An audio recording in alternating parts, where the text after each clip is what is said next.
And there was a group in the 1800s, beginning about 1840, called the Washingtonian Society. And there was, at one time they'd made a big splash, so there was quite a bit written about them. As a matter of fact, if you go on the internet, you can, and go under Washingtonians, you'll find their history is still out there, and you can run off a copy of it. The Washingtonians originated with 6 guys sitting around getting drunk. And one of them had this bright idea, why don't we get sober? Say, yeah, let's all get sober, that kind of stuff. So, but then they decided to take it seriously.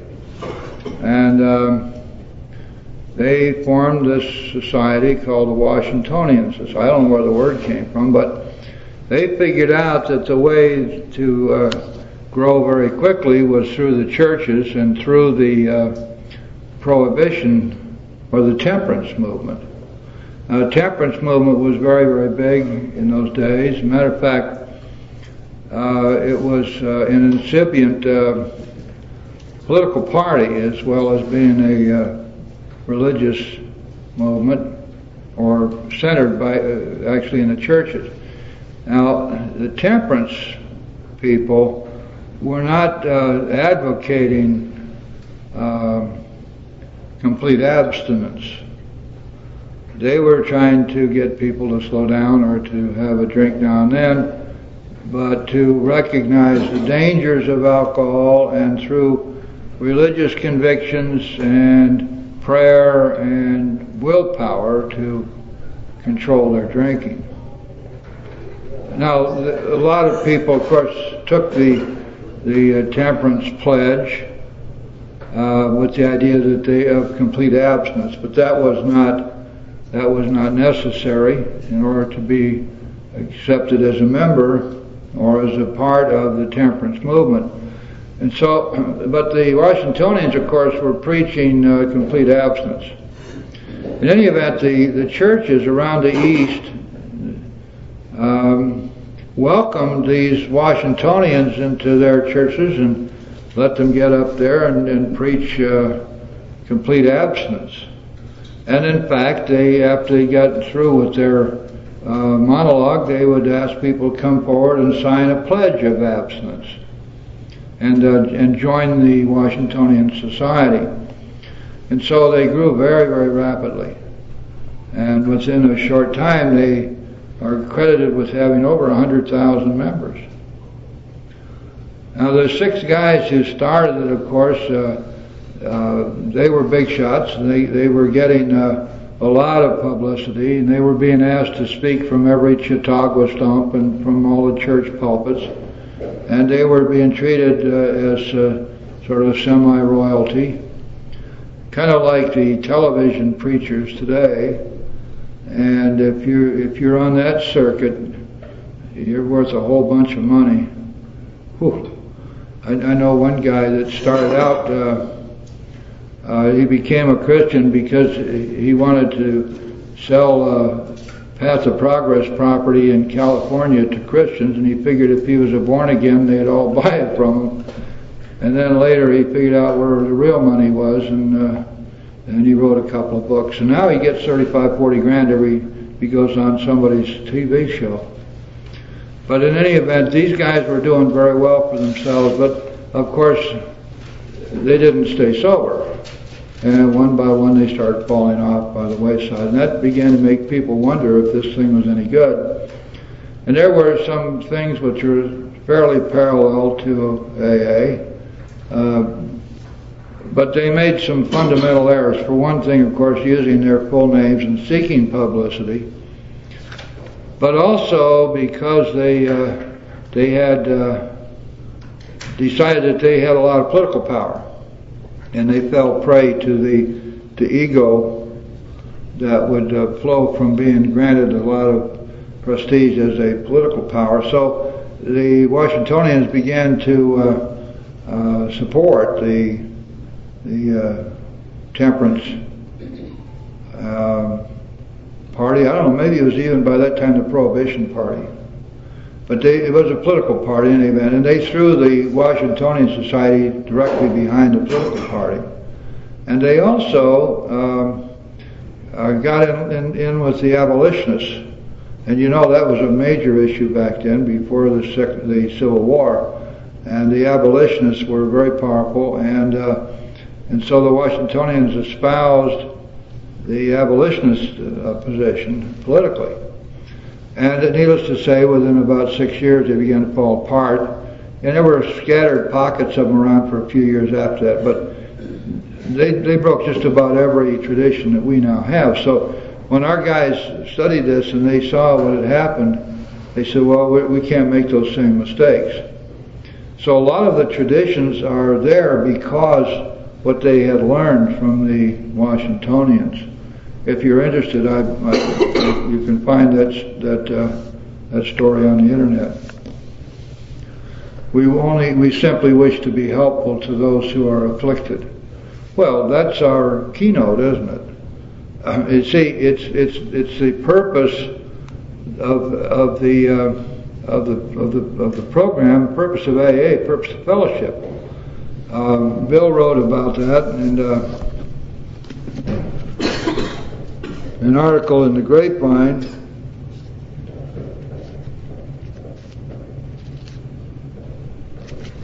in which he said, sobriety, freedom from alcohol, through the teaching and practice of the 12 steps, is the sole purpose of an AA group.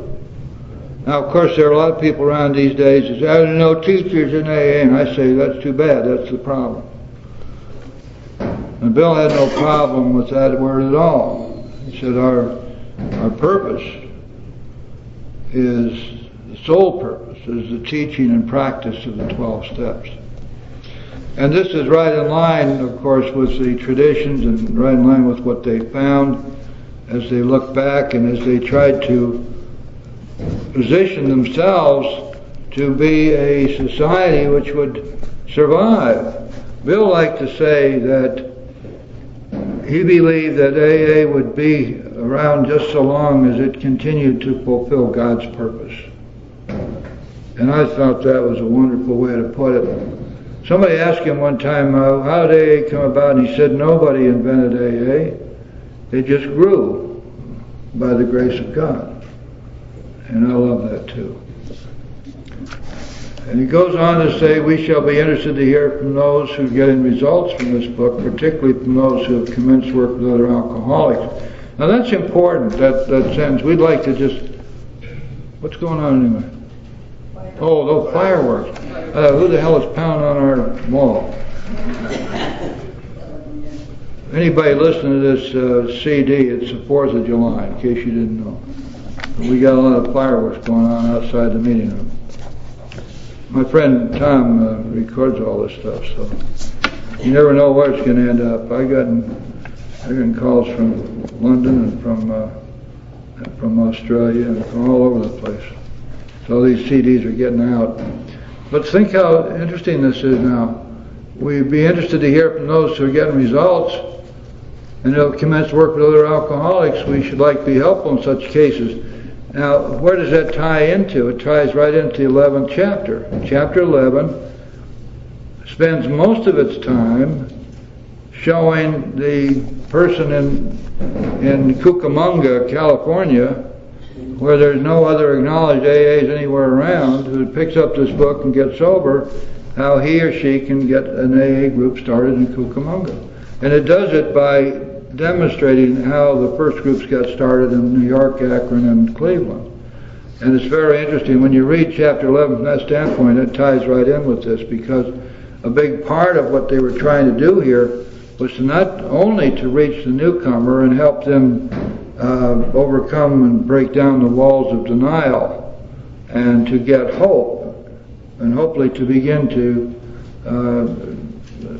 to enjoy God's grace, because they're going to be getting some great gifts as they go along, but also to foster the fellowship in the places where they knew they wouldn't be able to go, wouldn't have the time or the manpower to do that.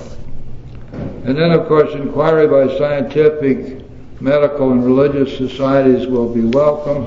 And there was a lot of that at first.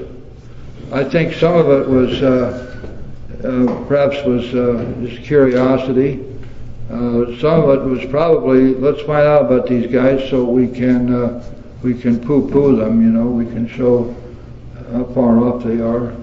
But gradually, the proof of the pudding is right there for everybody to see. Millions of recoveries later. How can anybody deny it? I well remember in 1970 when the federal government first began to fund treatment centers. And the care units first started out in California, and they had 3 different facilities, and they had the best and the brightest of the psychologists and psychiatrists and the medical people, and they had all the modern technologies, and they tried to use aversion therapy and all that other stuff, and they'd put people through 28 days, and the government would pay them for it, and then they'd all go out and get drunk, and their recidivism rate was 100%. They couldn't figure it out. They had promised their funding sources that they were going to get at least half these people were going to walk away cured, never to drink again. They didn't understand. They didn't know that self-knowledge doesn't keep us sober. They didn't know that fear of the consequences of the next drunk doesn't keep us sober. That there is only one thing we've ever found that keeps us sober, and that's the intervention of a loving God. And that's what we do here. After 3 years of this, they couldn't get anybody sober. They finally discovered AA. After that, they started having some pretty good successes.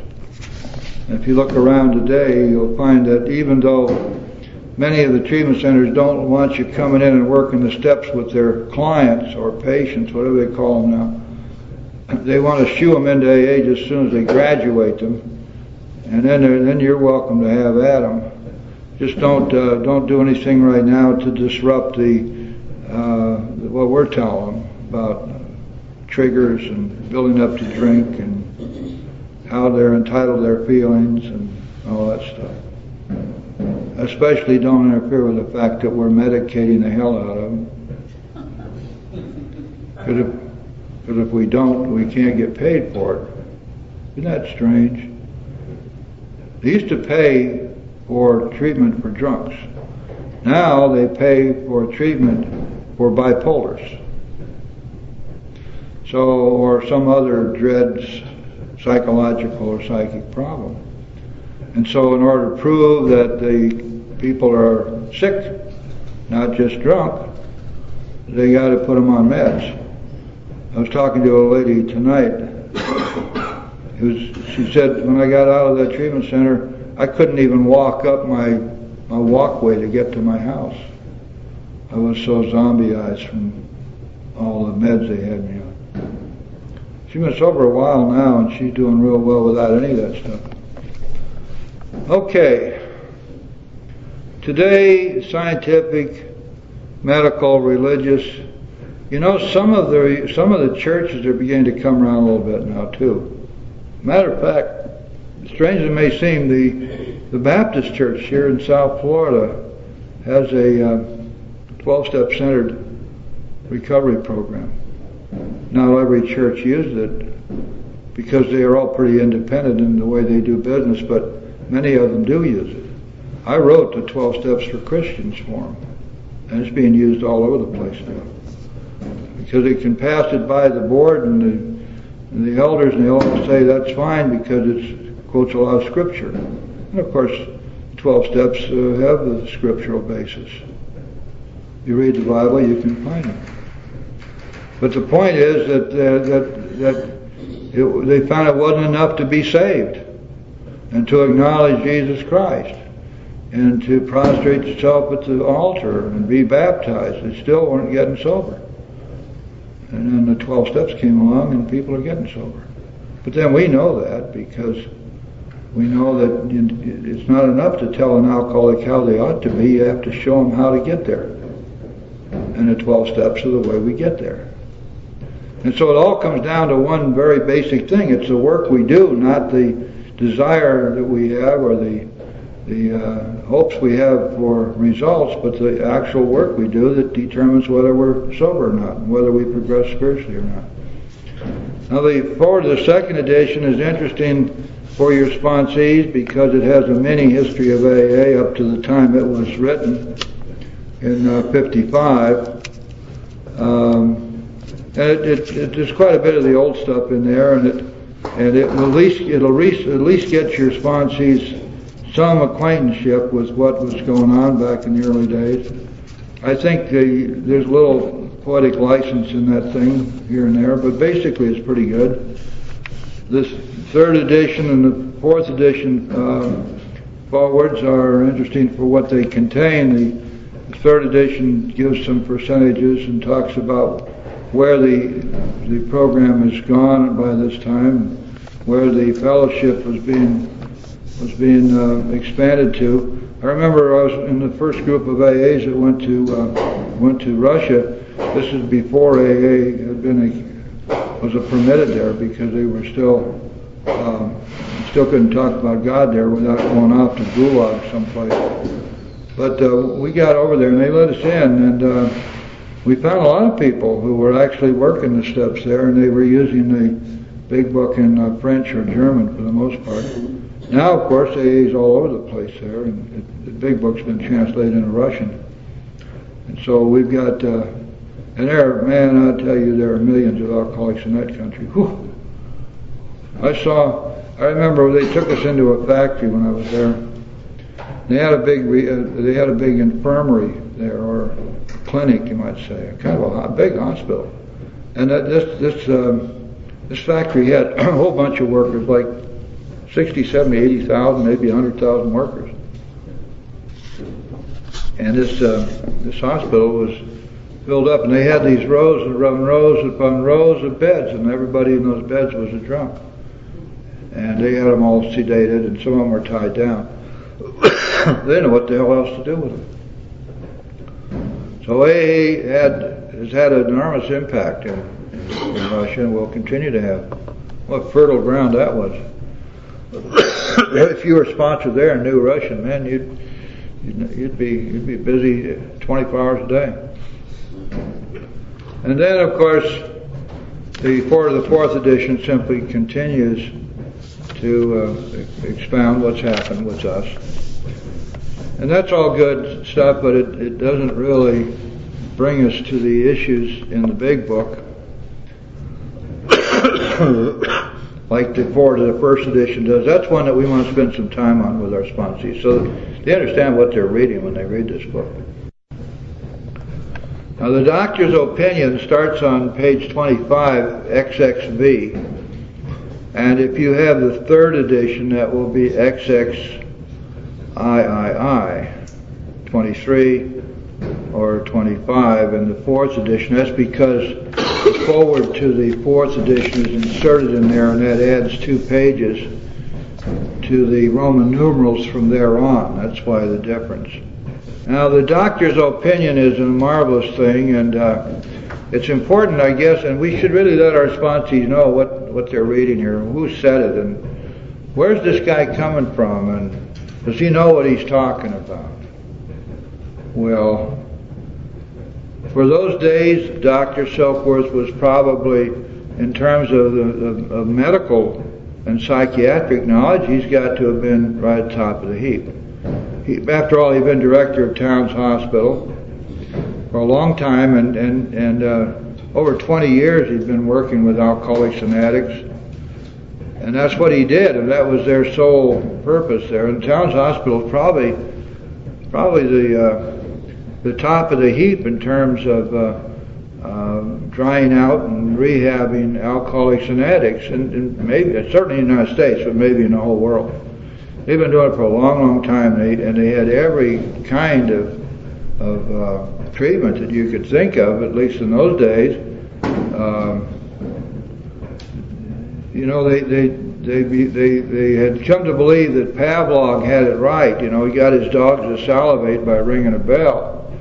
That if they could take alcoholics and make them sick every time they drank, that pretty soon the Pavlovian response, the conditioned response, would be such that they wouldn't be able to even stomach thinking of, or think about drinking again. And so they tried to use Pavlovian methods to condition responses to establish complete sobriety with these people came in. It didn't work. And they had a belladonna treatment. Belladonna is a poison, so they were using poison on people, and that didn't work. And they had some very heavy-duty psychiatrists, and so they used them, and that didn't work. And they had transactional analysis had come in by that time, and so they had these groups, and that didn't work. And they had water treatments, and hot water and cold water, and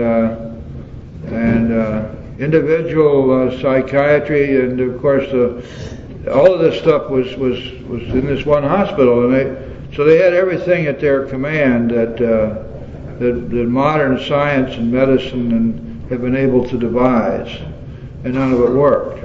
Well, it worked fine for people who weren't alcoholics, but it wasn't worth a damn for the chronics. And so the chronics were all shoved off to the side, and they had to admit that there was nothing they could do for them. It's just exactly the same as what happened to Bill. You remember when he was there for his second visit in the early part of 1934, and Dr. Silkworth, when he discharged Bill, told Lois, he said, there's nothing I can do for Bill. Nothing we can do. He's a chronic alcoholic, and he's way beyond human aid. And if he doesn't stop drinking, he's going to be dead within a year. Well, naturally, Lois told Bill this, and it scared him for a while, but it didn't take him long to get over his fear and start drinking again.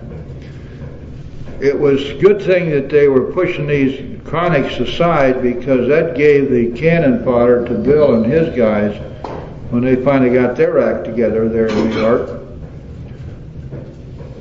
And Bill started going in. Bill went in there in his first 6 months out of the hospital, and the third time around, and he tried, but he didn't get anybody sober. And then he was pulling drunks out of bars and whatever he could do to try to find somebody who would follow him and do what he did, and nobody would. Those first 6 months, he was a great big fat zero.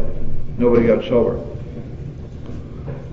However, thereafter, something really started happening, which was an eye-opener for Towns Hospital gang, because Silkworth had told Bill that he was going to have to change the way he approached the newcomer, and he was going to have to do certain things if he wanted to have any success in getting people sober. He was going to have to follow a procedure which goes something like this. First, you tell them how you drank, and then you tell them what happened to you when you drank, and you tell them how you tried to stop, and you tell them what happened in your life, and paint a picture for them that they can identify with, so they can see you know what the hell you're talking about.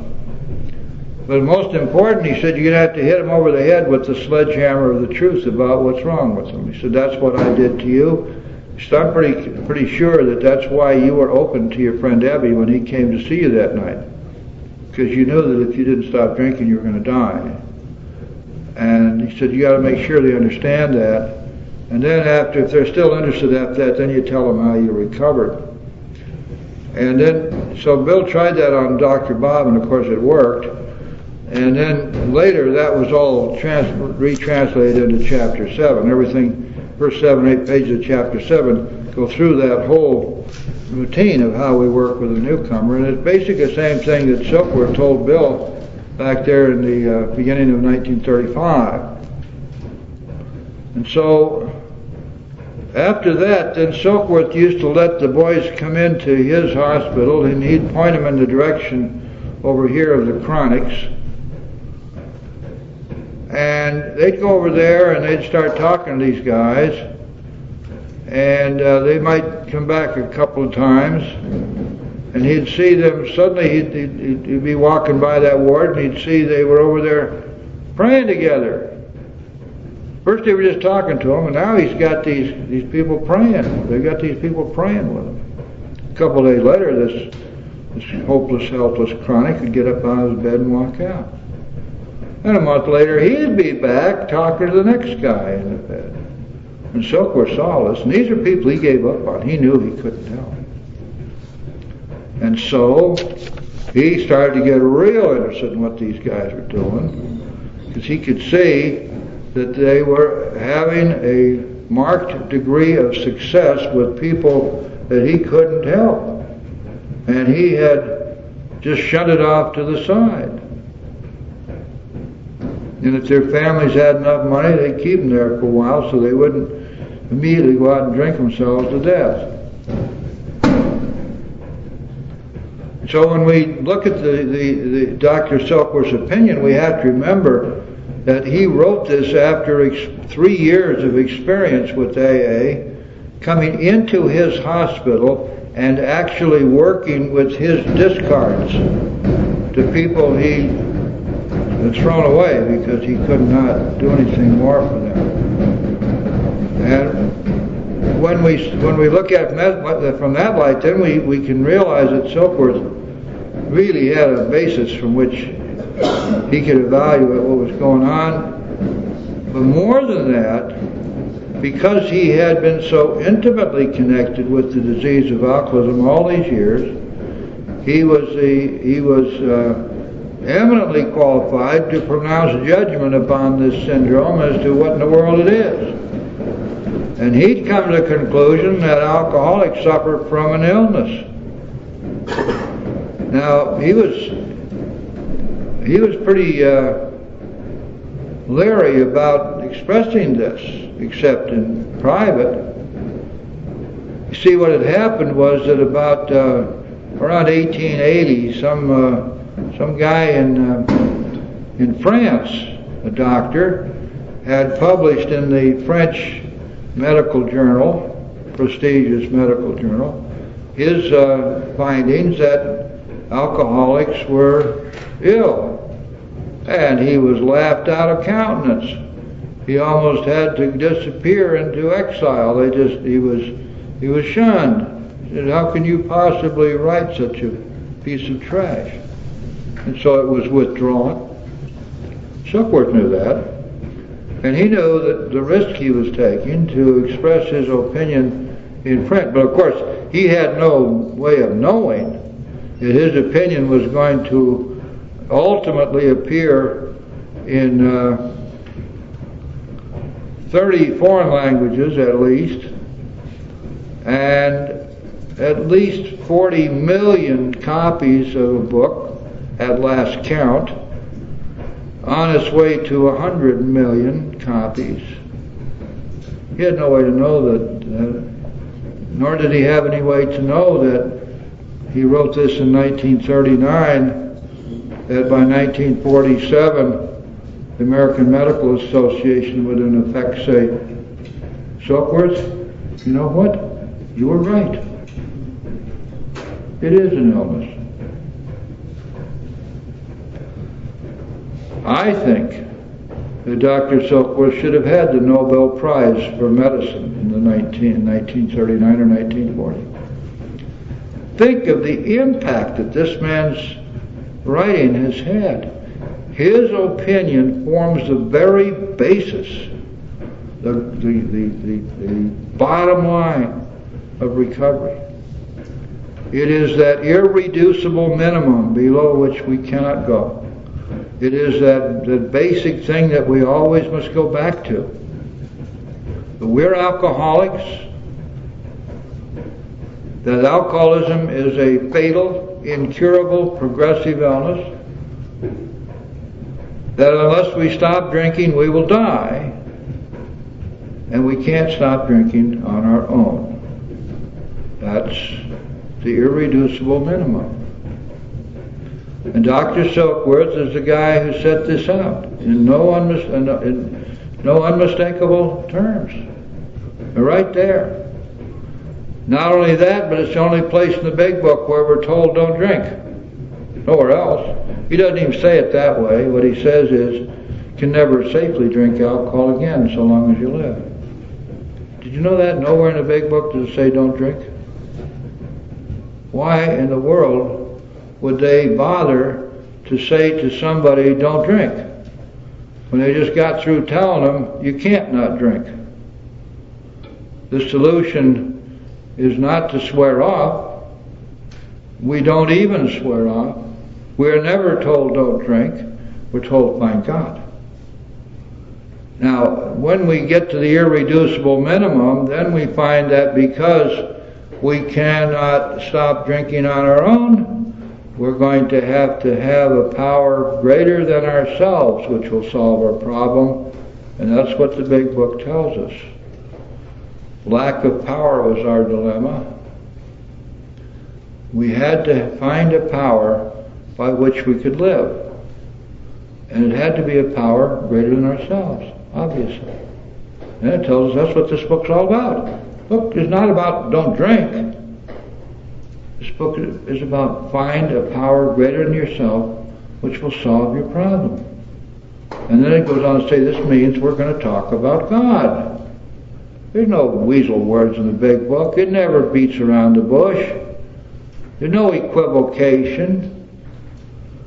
It tells us how to calibrate the cabbage. It jumps right up and says this is the way to do it. And every time it says must, it means or else. If we read the big book as a set of categorical imperatives, then we know what we're reading. Every time we hear chapter 5 read, we should listen to it that way, because that's what it's saying to us. And so when we look at Dr. Silkworth's opinion, it's important for us to remember he knew whereof he spoke. He was a man with great and caring experience with us. He loved us and he wanted to help us. And when he told us what was wrong with us, he was right. And the AMA finally admitted he was right.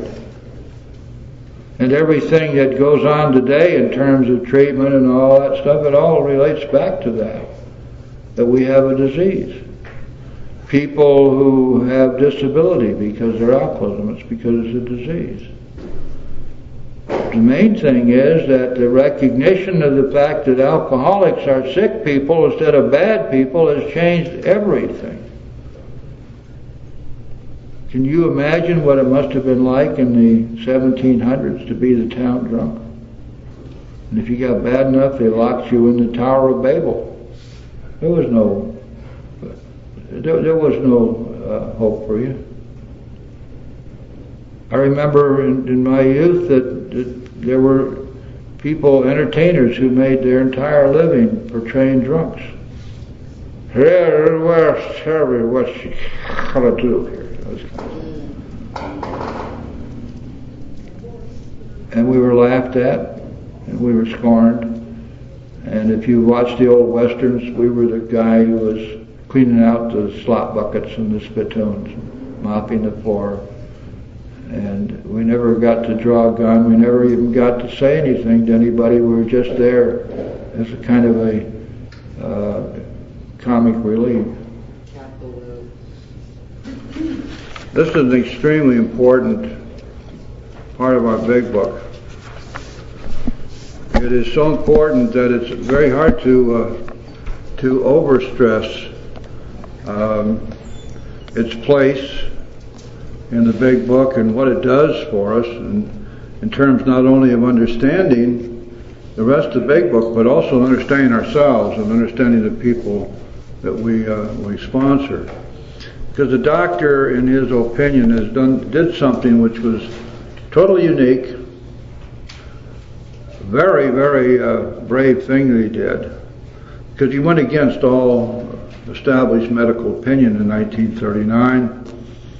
He was willing to commit himself to the proposition that alcoholism was a disease, an illness. As far as I know, there wasn't any other reputable medical guy out there, or a psychiatrist or counselor, who was willing to do this. But Dr. Silkworth was willing. And the way this came about, of course, is something which is a major part of AA history. Dr. Silkworth had been director of Towns Hospital for some 20 years, and he'd had patients, 15, 20,000 patients that had gone through his hospital. The hospital was devoted to rehabilitation of alcoholics and addicts. It was one of the few places in the country that had this specialty, and it was perhaps the best hospital in the country, maybe one of the best in the world, for the rehabilitation of alcoholics and addicts. However, they were quite successful with those who were heavy drinkers or who were just dabbing around with drugs. But when it came to the real alcoholic, the chronic like you and me, they had no success at all.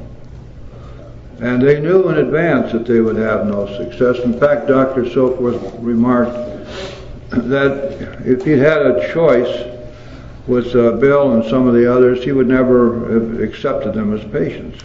It was just too heartbreaking. And he knew that once a real alcoholic, a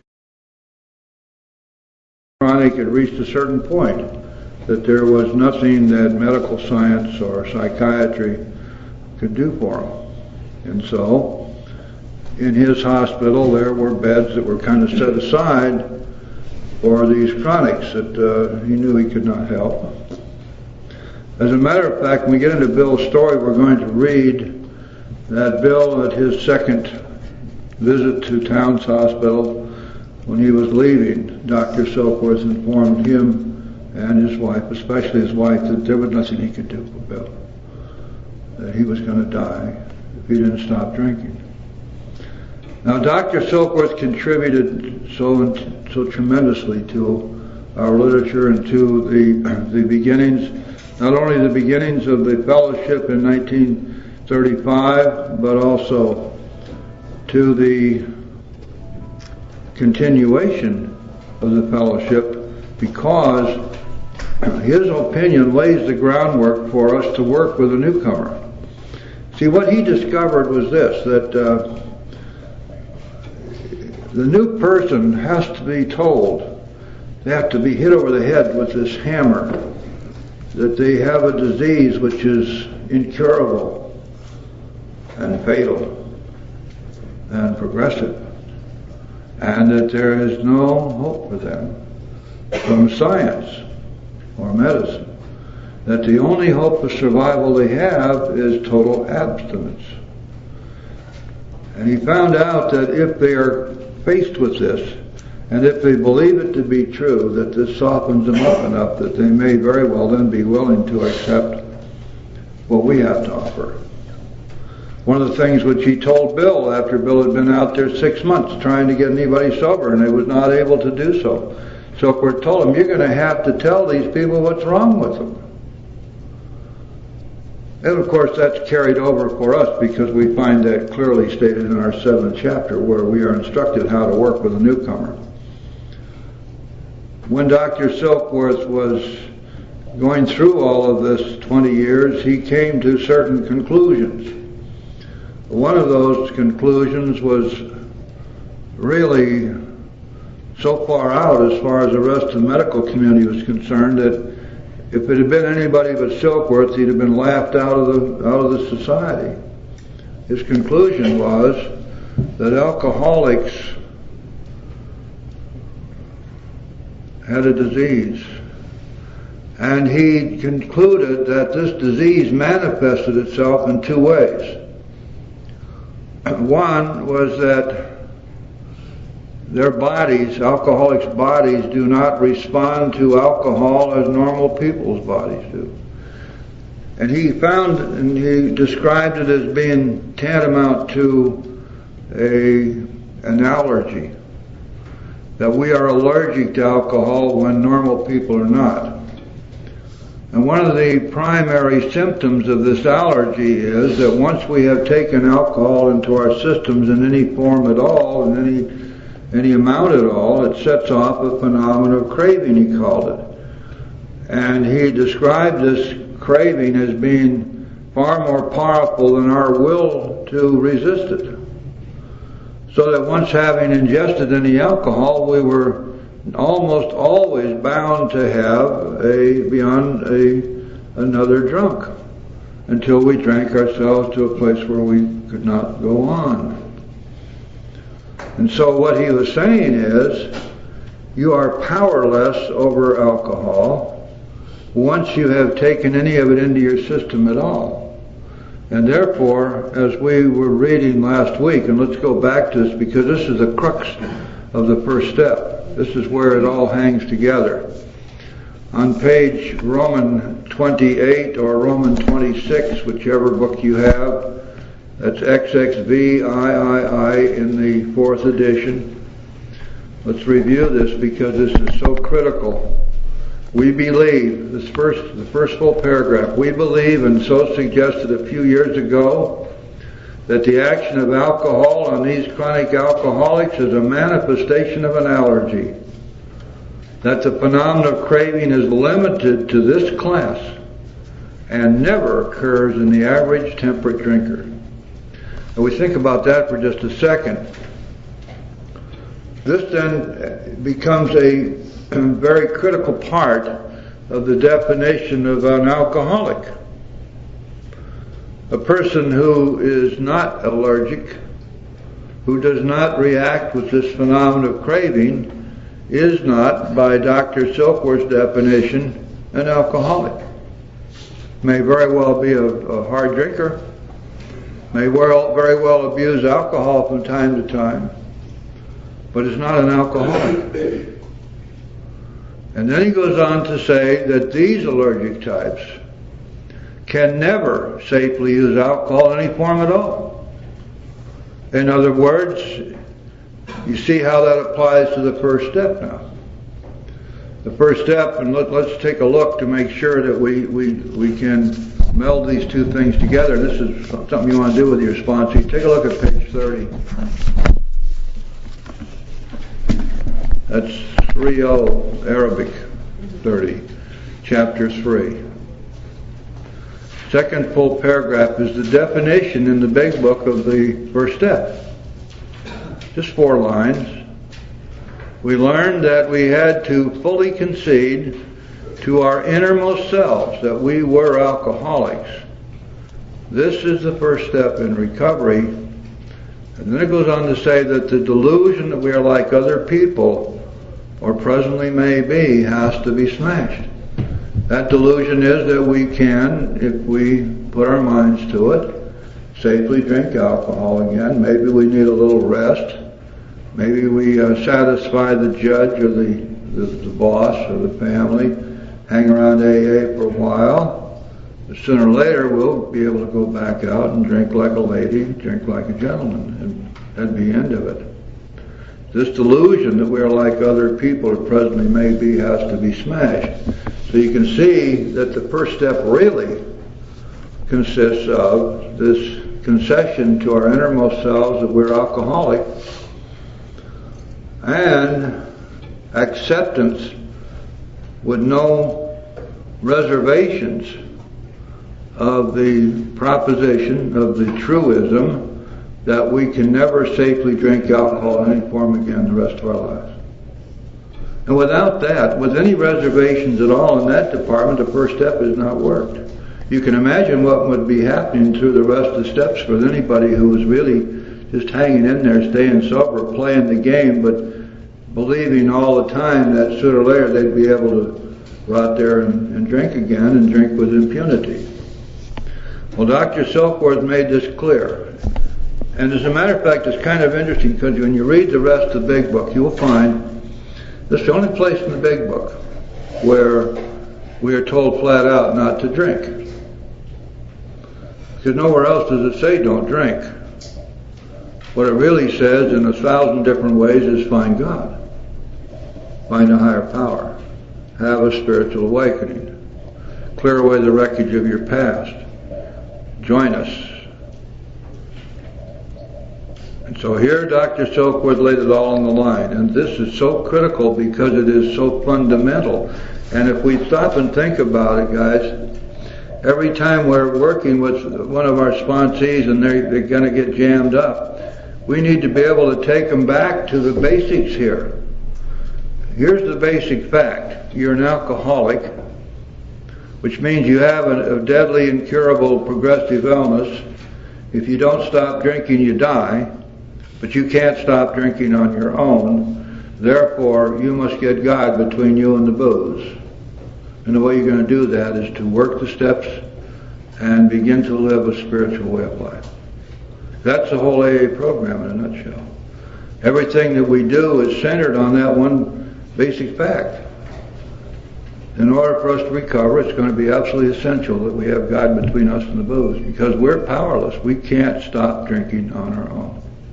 And to say to an alcoholic, just don't drink and go to meetings, is like saying to somebody else, don't breathe. Because we can't not drink. If we could not drink, we wouldn't need to be here. He goes on to say, once having formed the habit and found they cannot break it, once having lost their self-confidence, their reliance upon things human, their problems pile up on them and become astonishingly difficult to solve. Now let's go over on page 24, 29 I should say, XXIX or XXIII in the third edition, down to the bottom. I do not hold with those who believe that alcoholism is entirely a problem of mental control. I've had many men who had, for example, worked a period of months on some problem or business deal which was settled on a certain date, favorable to them. They took a drink a day or so prior to the date, and then the phenomenon of craving at once became paramount to all other interests, so that the important appointment was not met. These men were not drinking to escape.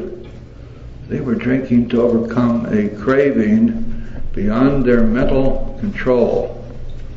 Now that brings us in, doesn't it, to the other aspect of alcoholism, the mental aspect.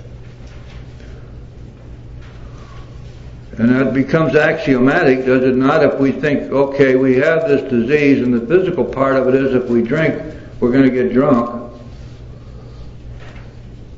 So we can't drink. But we can't not drink. When our brain says drink, we say, yes, sir. And it doesn't make a particle of difference what the circumstances are.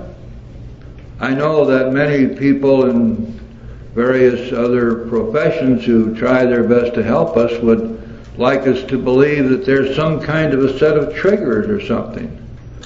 Well, that's nonsense. We don't need any triggers. We're going to drink when our brain tells us to drink. We don't have to be down and out.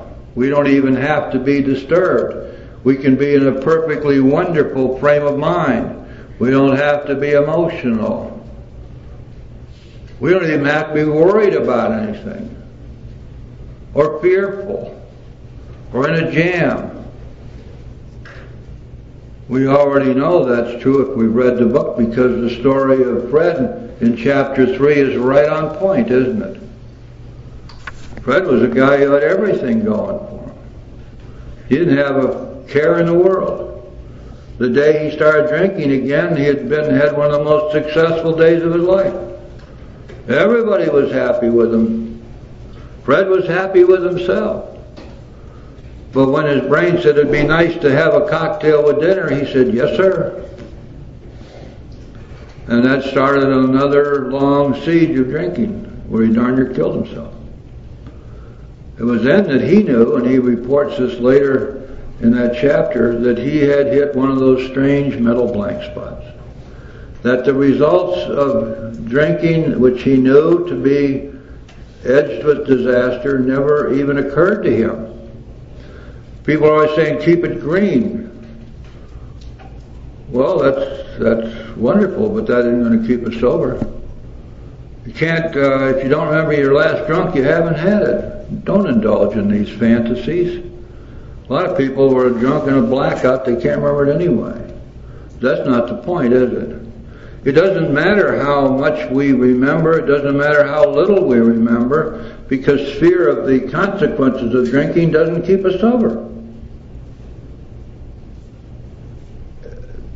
It It is an actual fact, and it is an absolute fact, that we are powerless over alcohol, which means that when the obsession and compulsion to drink hits us, we have no power over it, and we will drink. That's the truth. And to suggest otherwise is to lead people down a blind alley. Our job as sponsors is clear cut. Our job as sponsors is to take the people who wish to, who care, who want what we have, through the steps. Because it is only through the steps that we can show them the road to recovery. We don't have any other method of recovery here. Meetings are not recovery. The fellowship alone is not recovery. Certainly making coffee or cleaning ashtrays is not recovery. Going to picnics or dances is not recovery. All those things are wonderful and part of our fellowship. We're not a glum lot. We do have fun. But ultimately, recovery is entirely dependent upon the willingness of your sponsee to work steps and your willingness to take them through the steps. Because it is only through the steps that we are able to achieve a spiritual awakening.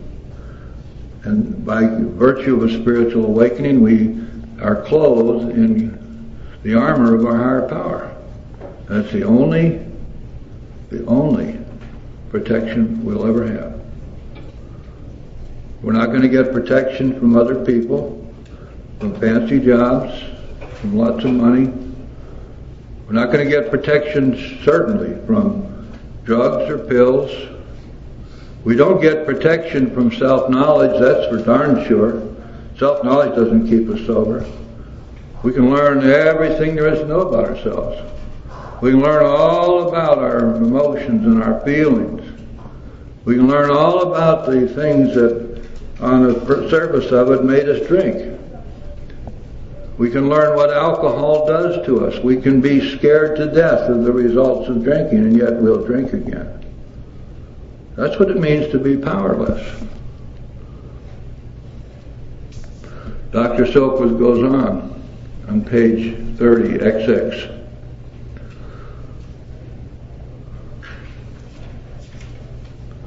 Down at the bottom of the page, and he's talked about the various types of alcoholics.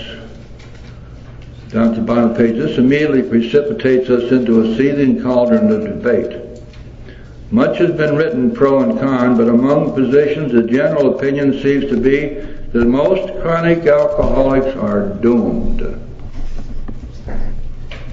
Well, now, we have a lot of examples of that, but some of them are very well documented. For example, there's a man named Roland Hazard. I think we talked about Roland before. Roland was a very wealthy guy from a wealthy family, had a big position. He was, in every respect, he was a guy who had it made, but he was a drunk. And Roland had enough money, enough prestige, and enough pull that he was able to get Dr. Carl Jung to treat him for a whole year while he resided in Switzerland for that purpose. And Carl Jung tore his psyche apart, built him a whole new thing, and he taught him everything about himself. And Roland had all these enlightenments about his feelings and his hang-ups, we'd call them today, or his issues. I'm not sure what an issue is, but whatever it is. And Roland had all this knowledge. And when he left Dr. Jung and came back to the United States, he was certain he would never drink again because he knew what alcohol would do to him. And he was afraid of the results of drinking. But most importantly, he had all this knowledge about himself. And in a couple of weeks, he was drunk again.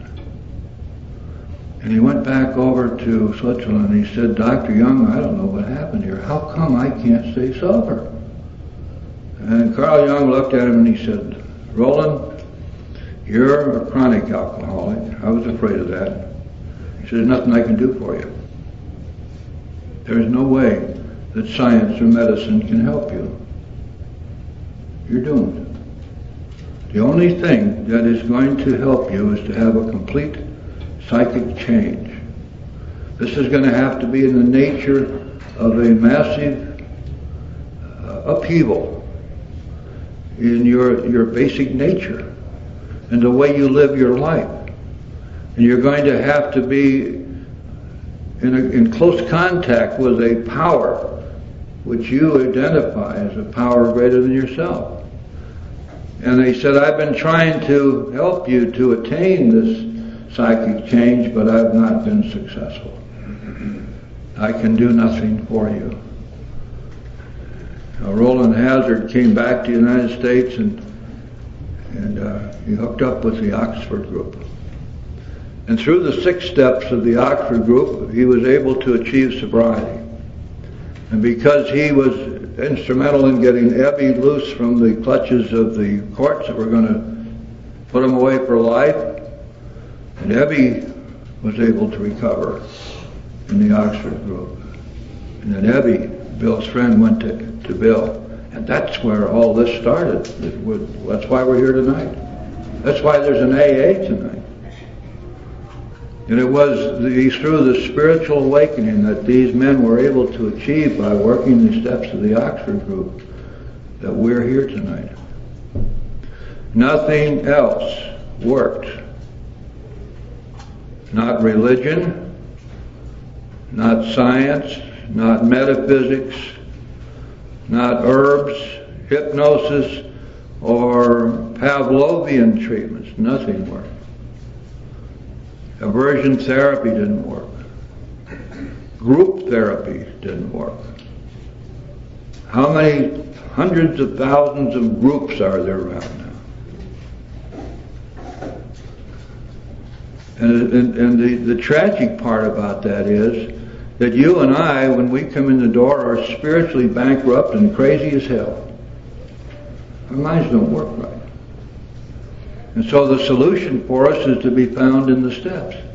We are restored to sanity, and we are straightened out spiritually. And when those 2 things happen, we also straighten out mentally and physically. That happens to be true too. Let's go to the top of page 31. What is the solution? Aha! See, here's where all the nuts start to crack. Because you face the person, the alcoholic, with the bad news. You're an alcoholic. If you don't stop drinking, you'll die, but you can't stop drinking. But what's the solution? Why am I here? Why are you sober? Perhaps I can best answer this by relating one of my experiences.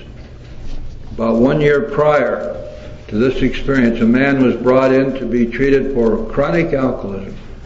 He had but partially recovered from a gastric hemorrhage and seemed to be a case of pathological mental deterioration. He had lost everything worthwhile in life and was only living, one might say, to drink. He frankly admitted and believed that for him there was no hope. Following the elimination of alcohol, there was found to be no permanent brain injury. He accepted the plan outlined in this book. 1 year later, he called to see me, and I experienced a very strange sensation. I knew the man by name and partly recognized his features, but there all resemblance ended. From a trembling, despairing, nervous wreck had emerged a man brimming over with self-reliance and contentment. I talked with him for some time, but was not able to bring myself to feel that I had known him before. To me, he was a stranger, and so he left me. A long time has passed with no return to alcohol. Now, notice that what was the solution? It's only 8 words. He accepted the plan outlined in this book. And that's what we have here. It's an incredible piece of work. Because since this book was written, millions of alcoholics have recovered by following the plan outlined in this book. Now, how in the world do we, in 2003, say that this book is irrelevant, or that it's been bypassed by all this modern stuff? New Age AA says that all the time. And look at the record. Now, one word has never been changed. It continues to be utilized by 12-step groups of every description all over the world now. This book's been translated into about 30 foreign languages. There are at least 170 countries where AA is in full swing. Millions of people now in recovery. Why in the world would we want anything else? Why in the world would we teach anything else to the people who have trusted us with their lives? I never can understand that. And so, Dr. Silkwood goes on page 31. When I need a mental uplift, I often think of another case brought in by a physician prominent in New York. The patient had made his own diagnosis and deciding his situation hopeless had hidden in a deserted barn, determined to die. He was rescued by a searching party and in desperate condition brought to me.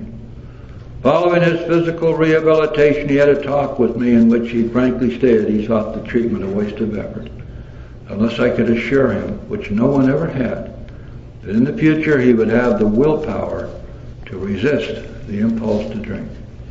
His alcoholic problem was so complex and his depression so great that we felt his only hope would be through what we then called moral psychology, and we doubted that even that would have any effect.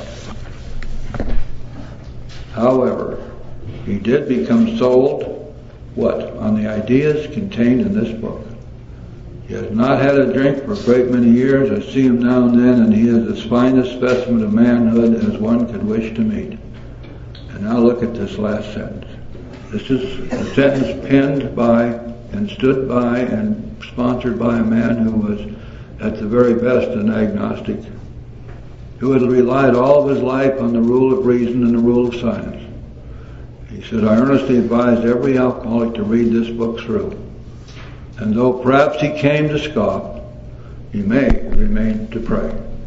And the last word in Dr. Silkworth's opinion is pray. And that's because he saw what was happening in his very own hospital, right under his nose. He saw these men that he'd given up on, had consigned to the scrap heap of life. He watched them as they worked with the AA guys, and the last thing he would see them doing would be to pray, and then they would be gone. And a month later they'd be back helping the next guy in the next bed.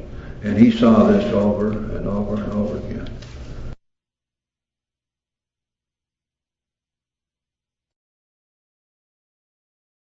Now then, we're going to start into the main part of the big book on page 1, chapter 1, Bill's story.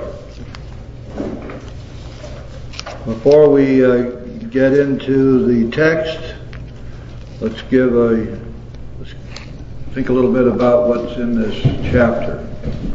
This is an incredible chapter, by the way. It contains within it the whole program of Alcoholics Anonymous, including, of course, the 12 steps. Most people don't know that, but they are there. Because Bill worked the steps while he was still in the hospital.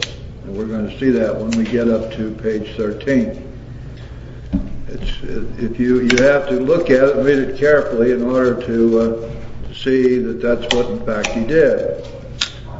As a matter of fact, though, as we're going to read Bill's story, we're going to find him working the first and second steps and then going to the hospital for the third and final time. Thank you. And then, while in the hospital, his friend Evie came and helped him get through the rest of the steps. Wow, I got enough water here to float a battleship. At least my kidneys. We're going to watch him as he works the steps 3 through 11 in the hospital, and then we're going to watch as step 12 comes to him as a great inspiration, while he's still in the hospital, by the way. Now, of course, anybody who's read the history of AA knows that the 12 steps in their totality were not actually written down in a formal way until Bill was writing the big book, and that was 3.5 years later. Nevertheless, the sum total of his experiences in the hospital, as he recites them in this chapter, constitute the guts and the substance of the 12 steps. And so, in addition to that now, Bill's story is something which many newcomers walking in the door are going to be able to identify with, because he shows through his story the progression of the disease of alcoholism in his own life. He shows the effects of ego and power driving and pride. He shows the effects of dishonesty. He shows the effects of trying to run his own life.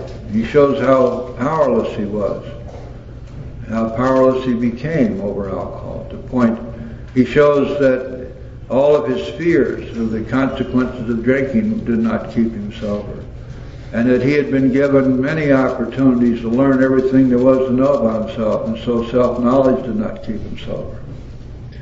And then we get to see the first 12-step call, as it's recited here in Bill's story, when his friend Evie came to his house and 12-stepped him. We get to see that first 12-step call. And then we get to see the beginnings of the program of Alcoholics Anonymous, the fellowship, where Bill went out from the hospital and began his odyssey of trying desperately to get anybody to follow in his footsteps, trying desperately to get anybody sober.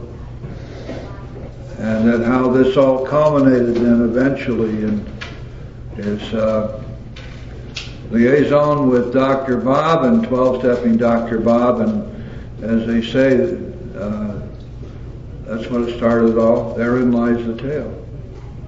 And so Bill's story is a story which has everything in it.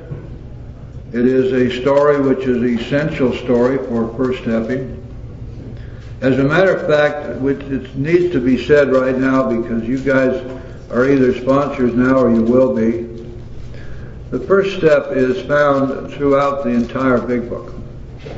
There is no chapter, there's hardly any part of any chapter which does not contain first step material.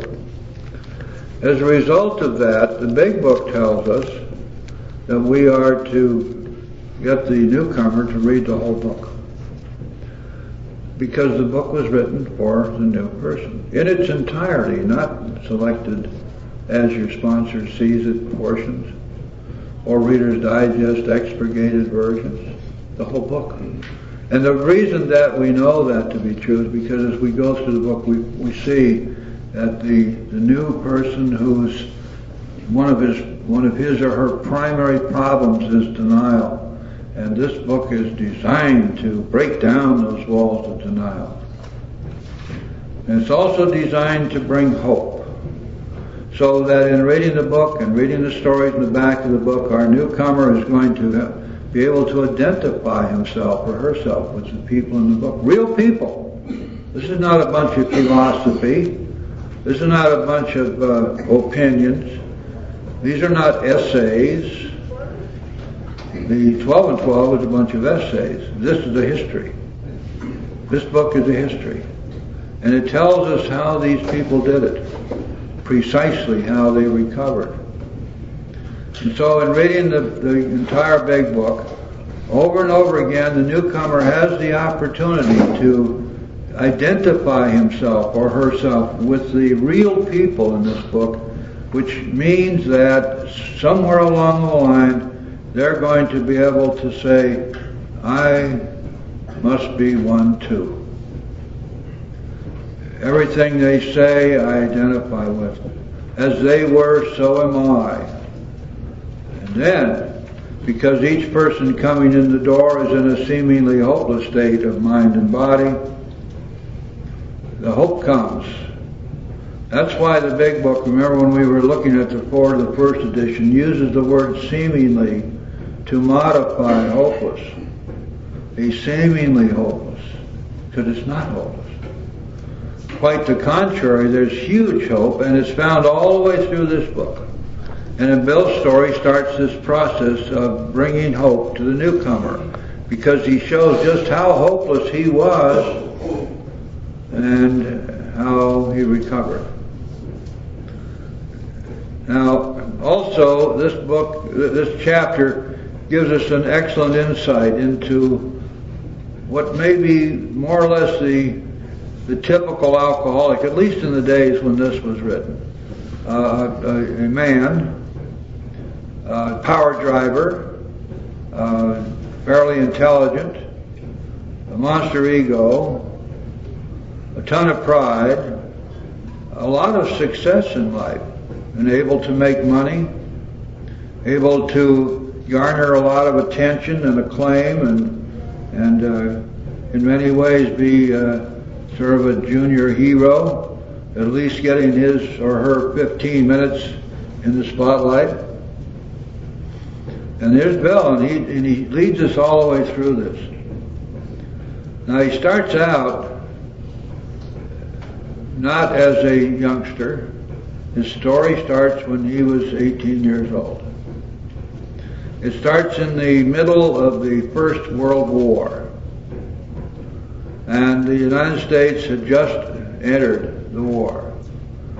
And the French and Germans and English and others had been fighting with each other in the trenches for 2.5 years before that, dying by the millions in the most god-awful conditions. For whatever reason, the United States decided to get in that war. And this was the war to end all wars. This was going to do it. They were going to start a worldwide organization after this. They called it the League of Nations. And after that, the world would be at peace forever. They truly believed that. And the American Expeditionary Force, the Doughboys, were going over there to clean up that mess that the Europeans had started. And while they were in training and before they shipped out to go overseas, they were heroes. If you had been around and knew what was going on during the Second World War, you would have seen the same feeling. Soldiers and sailors and Marines were heroes. If you wanted to go from point A to point B and you're wearing a uniform, there'd be 10 people fighting to give you a ride.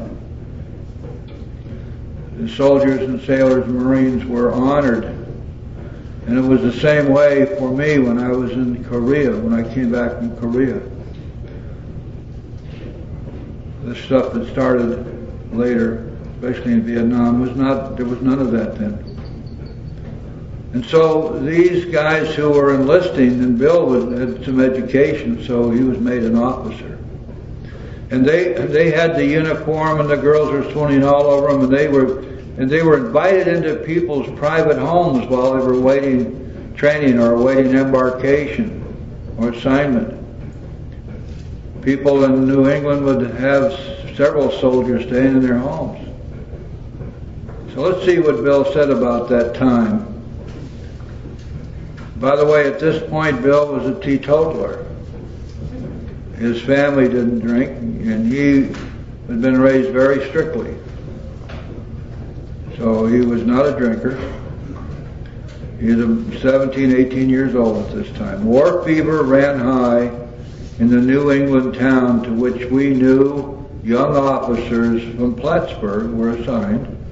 And we were flattered when the first citizens took us to their homes, making us feel heroic. Here was love, applause, war, moments sublime with intervals hilarious. I was a part of life at last. And in the midst of the excitement, I discovered liquor. I forgot the strong warnings and the prejudices of my people concerning drink. In time, we sailed for over there. Now that's in quotes and in capitals because there's a song by Irving Berlin that was popular at that time called Over There. Over there, over there. Oh, you're right, George M. Cohen. Yeah. Well, he sang it, right? Or did he compose that song too? I don't remember. Well, I guess he probably wasn't even around then, was he? Well, that was a good try anyway. There's always one around, you know, who's going to correct you. You got to be careful what you say around the hay rooms. Anyway, somebody composed that, and it was the theme song at that time. That's why Bill put it in here and capitalized it and put it in quotes. And then he sailed for over there, which meant he was on his way to England. I was very lonely and again turned to alcohol. We landed in England. I visited Winchester Cathedral. Much moved, I wandered outside. Now, he says much moved. Those two words cover a whole lot of what happened. And in other places, he writes extensively about what happened while he was inside the cathedral. And he had what sounds like some kind of a very strong spiritual experience while he was in the cathedral. So much moved, he says, I wandered outside. My attention was caught by a doggerel on an old tombstone. Doggerel is verse, I guess you would say something like roses are red, violets are blue. I drink booze, why don't you? Something like that. That's doggerel.